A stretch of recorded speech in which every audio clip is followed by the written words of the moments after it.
Pelatih Vietnam Kim Sang-sik yakin bisa menjuarai Piala AFF 2024 meski satu grup dengan timnas Indonesia.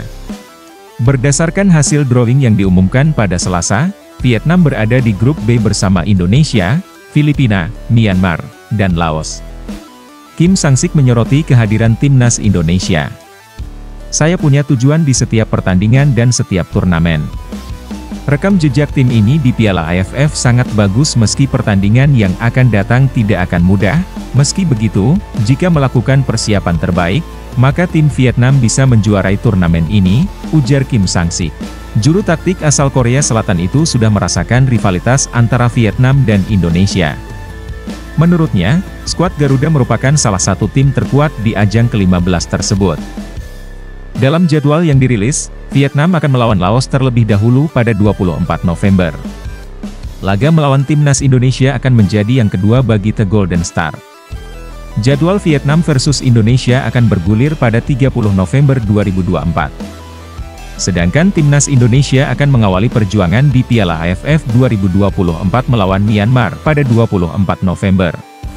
Kemudian tim besutan Shin Tae-yong akan melawan Laos pada 27 November sebelum menghadapi Vietnam. Perwakilan pemilik Como 1907, Mirwan Suarso, mengakui tertarik jasa-jasa pemain timnas Indonesia, Rafael Struijk. Hanya saja, ada syarat berat yang harus ditempuh pemain berusia 21 tahun tersebut. Como 1907 merupakan klub yang dimiliki orang Indonesia, Hartono bersaudara. Lantaran status kepemilikan tersebut, ada harapan besar di kalangan fans agar klub yang bermarkas di Stadion Giuseppe Sinigaglia merekrut pemain timnas Indonesia. "Kalau untuk pemain-pemain lain kepengen sih mengambil pemain seperti Rafael Struijk itu menarik ya," kata Mirwan Suarso. Rafael Struijk jadi pilihan utama di lini depan timnas Indonesia. Bukan hanya pada level senior, pemain yang kini membela klub ADO Den Haag itu juga tampil apik saat membela Indonesia di Piala Asia U23 2024 lalu. Mirwan menyebut Rafael Struijk sebagai pemain yang menarik. Namun, Como 1907 punya stok pemain depan melimpah. Dia harus bersaing melawan Patrick Cutrone. Kalau kita beli kualitas striker yang misalnya kayak Andre Belotti, saingannya kayak gitu. Ngapain kita mengambil pemain kelas dari Indonesia tapi tidak dapat kesempatan bermain, ujar Mirwan. Jika saja masalah di pengadilan arbitrase olahraga CAS sudah kelar, Martin Paes hampir pasti bisa memperkuat timnas Indonesia di Piala AFF 2024. Berhubung Piala AFF 2024 tak masuk ke dalam agenda FIFA, sulit bagi Shin Tae-yong memanggil seluruh pemain terbaiknya, terutama yang berkarier di luar negeri. Karena statusnya bukan turnamen agenda FIFA inilah, klub-klub tak wajib melepas sang pemain ke timnas Indonesia. Namun, ada satu kabar baik dari Martin Paes. Kiper 25 tahun ini berpotensi tampil di Piala AFF 2024. Jika tidak dari awal, ex-kiper FC Utrecht itu akan mentas dari babak semifinal Piala AFF 2024. Kok bisa Martin Paes main di Piala AFF 2024? Begini perhitungannya. Major League Soccer MLS 2024 yang notabene kompetisi yang diikuti klub Martin Paes, FC Dallas, akan merampungkan musim reguler mereka pada 19 Oktober 2024.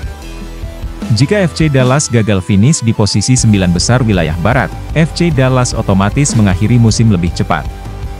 Dengan begitu, Martin Paes sudah bisa gabung timnas Indonesia sejak kualifikasi Piala Dunia 2026 zona Asia yang dimulai awal November 2024. Martin Paes berpeluang besar memperkuat timnas Indonesia di Piala AFF 2024. Entah itu dari fase grup atau semifinal. Sekarang satu harapannya, masalah Martin Paes di CAS segera tuntas.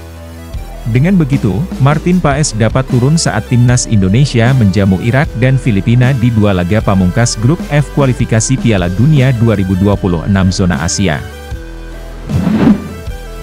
Media Malaysia, Makan Bola mengomentari nasib winger Sabah FC Sadil Ramdhani di skuad timnas Indonesia asuhan Shin Tae-yong.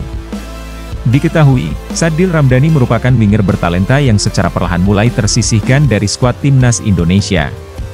Sebelumnya, jelang berlangsungnya gelaran Piala Asia 2023 Qatar, PSSI mengumumkan 26 pemain yang akan memperkuat timnas Indonesia di ajang bergengsi di benua Asia tersebut. Keputusan yang diambil oleh Shin Tae-yong pada detik-detik akhir pun cukup mengejutkan para penggemar skuad Garuda.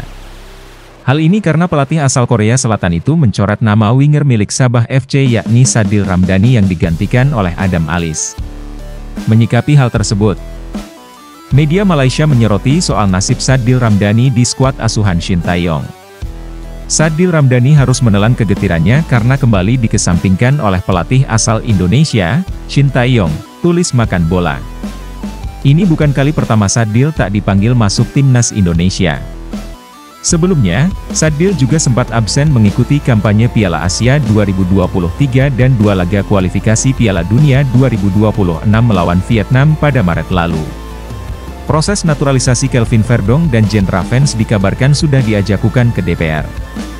Hal itu sudah dikonfirmasi langsung oleh Menteri Pemuda dan Olahraga Dito Aryo Tejo dan ia pun berharap proses itu bisa segera rampung demi memperkuat timnas Indonesia.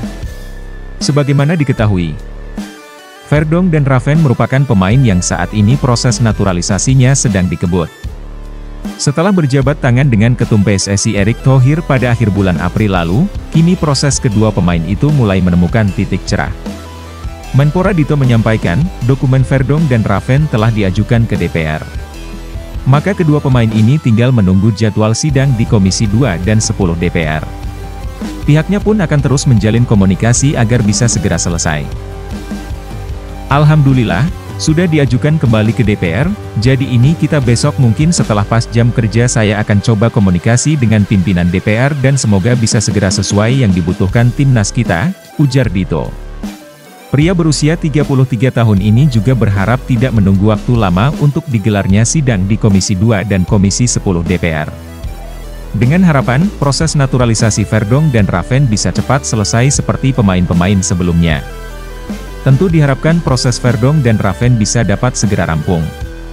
Dengan begitu, keduanya bisa memiliki peluang untuk membela timnas Indonesia pada agenda terdekat, yakni 2 laga lanjutan grup F putaran kedua kualifikasi Piala Dunia 2026 zona Asia. Timnas Indonesia akan menghadapi Irak dan Filipina di Stadion Utama Gelora Bung Karno, SUGBK. 2 pertandingan tersebut menjadi laga penting karena menentukan nasib skuad Garuda. Walaupun sebenarnya, timnas Indonesia punya peluang sangat besar untuk melaju ke putaran ketiga kualifikasi Piala Dunia 2026 sekaligus otomatis lolos Piala Asia 2027. Mereka hanya butuh 1 kemenangan pada laga kontra Irak dan Filipina. Skuad timnas Indonesia dipastikan bakal berkumpul dalam waktu dekat. Mereka bakal melakukan perjalanan dari klubnya masing-masing. Khusus bagi pemain yang berkarier di Eropa, mereka bakal datang ke TC Timnas Indonesia usai menyelesaikan musim 2023-2024. Salah satunya dilakukan oleh Ragnar Oratmangoen yang tampil di Fortuna Sittard di Liga Kasta tertinggi Belanda Eredivisie. Ragnar Oratmangoen telah memamerkan foto sedang berada di Bandara Schiphol, Amsterdam, Senin malam waktu Indonesia Barat. Ragnar Oratmangoen jadi andalan baru timnas Indonesia di lini depan. Pemain 26 tahun tersebut baru saja menorehkan debut impresif pada laga lawan Vietnam pada 26 Maret 2024 di Stadion Mai Dinh, Hanoi. Pada laga tersebut, Ragnar Oratmangoen sukses mencetak 1 gol. 1 golnya membawa timnas Indonesia menang 3-0 pada malam itu.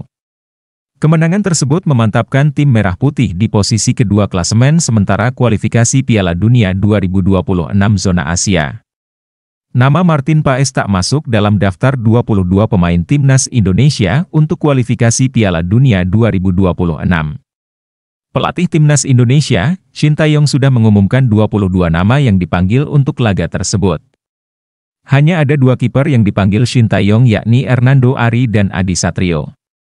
Sedangkan nama Martin Paes yang begitu diharapkan bisa tampil tidak ada. Padahal, Martin Paes sudah resmi menyandang status WNI pada April lalu. Mengetahui namanya tidak ada dalam daftar, Martin Paes mengaku kecewa. Meski begitu, kiper FC Dallas itu akan berupaya agar bisa tampil memperkuat timnas Indonesia secepatnya. Sayangnya bulan Juni akan segera tiba. Saya akan melakukan segala daya agar dapat bermain untuk Garuda secepatannya, ujar Martin Paes. Berdasarkan informasi yang beredar, Martin Paes belum bisa memperkuat timnas Indonesia lantaran ada aturan FIFA yang menghambat proses naturalisasinya. Sebab itu, masalah ini harus diselesaikan di pengadilan arbitrase olahraga. Nasib dua pemain keturunan Indonesia yang berjuang mendapatkan satu tempat di skuad timnas Belanda nyatanya urung terjadi. Mees Hilgers dan Kevin Dix kembali dianggurin. Padahal Kevin Dix dan Mees Hilgers diketahui pilar yang berposisi sebagai pemain bertahan, bek tengah dan bek sayap kanan di klubnya masing-masing. Performa keduanya pun bisa dibilang cukup impresif musim ini. Mees Hilgers berpotensi menutup Eredivisie di peringkat ketiga bersama FC Twente. Demikian juga dengan Kevin Dix bersama FC Copenhagen di Liga Denmark. Masih berjuang di Championship Series dengan sisa 2 pertandingan, sayangnya pamor Mees dan Kevin belum setenar bintang-bintang Belanda di kompetisi Eropa. Keduanya bahkan kalah saing melawan bek senior, Daley Blind. Padahal bermain di timnas Belanda merupakan impian Mees dan Kevin, sampai-sampai tak mempedulikan tawaran naturalisasi Indonesia. Kevin Dix pernah merasakan bermain untuk timnas Belanda di level kelompok umur, mulai U19, U20 hingga U21, namun belum pernah dipanggil tim senior. Sementara Hilgers sempat bermain di timnas U21 Belanda, juga sama belum pernah dipanggil ke tim senior The Dutch 11. Akankah kenyataan ini akan membuat kedua pemain putus asa dan memutuskan memilih dinaturalisasi Indonesia? Kemungkinan selalu ada. Meski begitu, tidak ada yang bisa menjamin apakah Mees Hilgers dan Kevin Dix pada akhirnya mau untuk dinaturalisasi.